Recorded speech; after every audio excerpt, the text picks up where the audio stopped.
Someone asked on Reddit, which event in your life had the biggest impact on your personality?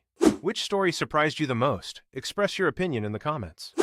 Store 1. I had an abusive relationship with a man, and then I got pregnant, and this continued throughout my pregnancy.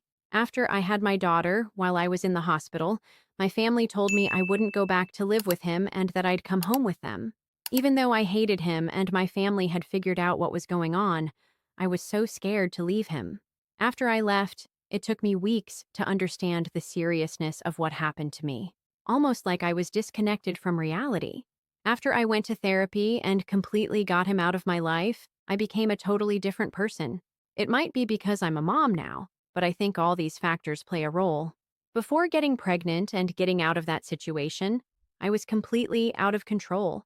I had a horrible eating disorder, was constantly using substances, hated myself, didn't care about anything, and attempted to hurt myself multiple times.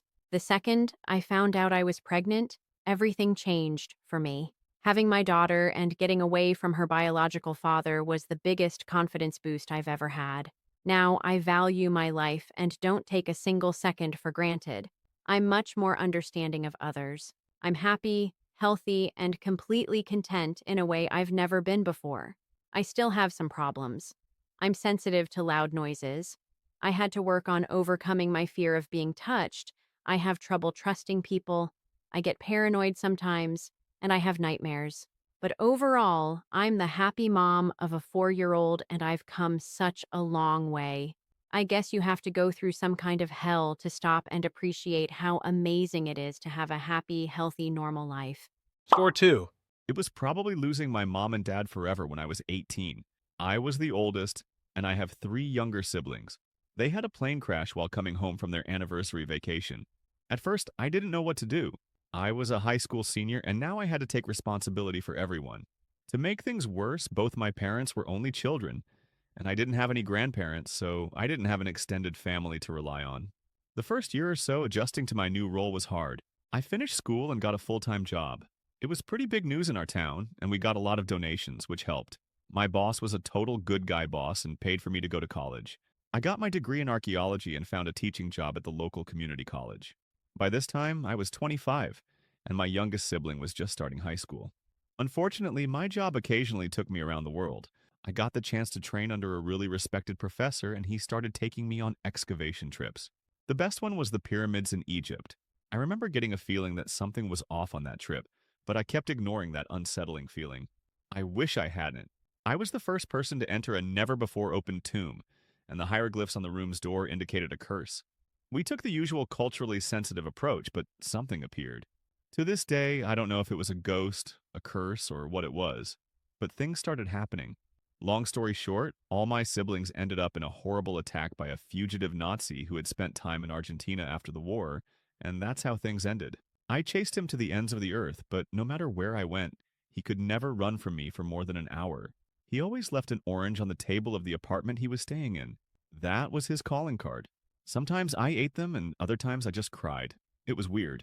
Story 3. My family placed me in an institution when I was 8 years old. I had an adverse reaction to Zoloft and became manic. This was never explained to me. I just thought I was crazy and that there was something naturally wrong with me. When I was discharged a month later, my family did nothing to challenge that idea. I spent most of my childhood being scared of my own mind and hearing an endless cycle of, "You're not the same," and "I miss the little girl you used to be."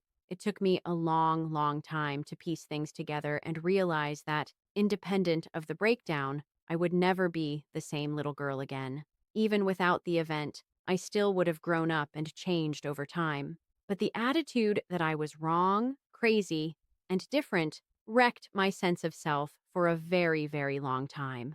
Also, the abuse and trauma I experienced in the ward really affected me deeply at such a young age. It's hard when you're that young because your understanding of your life and personality is usually shaped by how your parents describe it, both in the moment and retroactively. So when they get it wrong, it's incredibly confusing. It took me a long time to figure out who I am versus who I was told I was. Story 4. The tragic end of my best friend changed my life forever. When I was growing up, I had a friend named Cole, the stepson of my next-door neighbor, and we were the same age.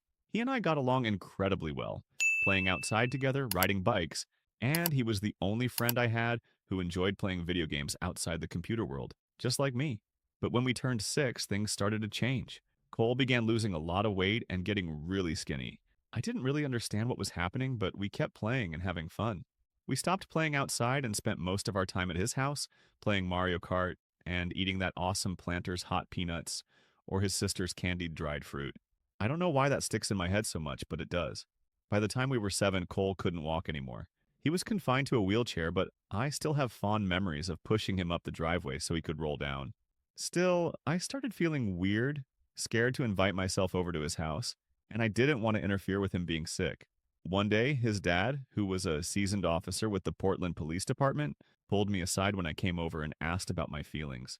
I told him I was scared that Cole wouldn't want me there because he was so sick. He told me I should never think that way, that what I was giving Cole was the best thing anyone could do for him, to look at the situation from the other side, how I'd feel if I were in his place. I was his friend, and the fact that I still wanted to play with him meant more to him than I could ever know.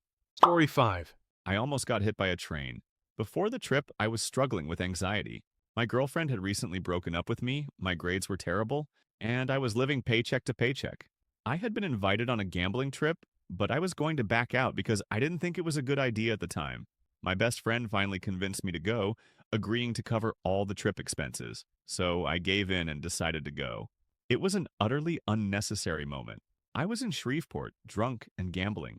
My friends and I decided to take a break from the casino and explore the city's nightlife. We took a cab into town and did a little bar hopping. More alcohol was consumed. When it was time to head back to the hotel, the cab line was at least an hour long.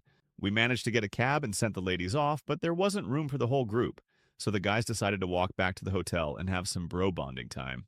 Our hotel wasn't far from the bars, but it was across the river, and we didn't know our way around the town.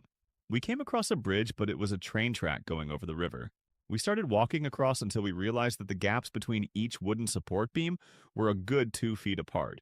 Plenty of room for a drunk idiot to fall through, and the drop to the river below must have been at least 30 feet. And this was in February, so falling into freezing water wasn't exactly appealing. The liquid courage running through my veins convinced me to call my friends cowards and go ahead anyway, fully believing that would convince them to follow me. I was about halfway across the bridge when I realized it was just me and my best friend on the tracks at this point. When I turned back to see where everyone else had gone, I saw the last thing I wanted to see, the light on the front of a train. About halfway across the bridge, I figured there was no way to make it through in time, but I also didn't have time to turn back. My best friend had managed to find a support beam to climb off the tracks, but I wasn't that lucky. I had to decide whether I was going into the river or under the train itself. I didn't know how deep the river below was, and I wasn't about to jump into black water in a strange city and snap my legs, but going under the train felt worse. I didn't even know if there was enough clearance to fit underneath it. With seemingly no other choice in front of me, I was ready to go under the damn thing, so I laid down as flat as I could on the tracks. This enormous train with dozens of cars came to a stop just before it hit me. How the conductor saw me in complete darkness at 3 a.m. is still a miracle to me. I continued walking across the rest of the bridge in the light of the train as it illuminated my way. When I reached the other side and the train moved on, I have never been cussed out so badly in my life, and I absolutely deserved it. I had to climb over a barbed wire fence to get to the other side, and thankfully the train tracks passed right by our hotel. Jumping the fence left my arms covered in cuts, and I still have a scar. Eventually, the adrenaline wore off, and I felt physically awful. I knew I had come way too close to death that night, and it gave me a newfound appreciation for life. Since then, my stress levels have gone down significantly. I'm much more open and social, and I take far more responsibility now. I barely worry about the little things anymore. I made an incredibly dumb decision, but it gave me a second chance in life, and since I've been on track to graduate this May, I also landed an incredible job I had no qualifications for, but decided to apply to anyway.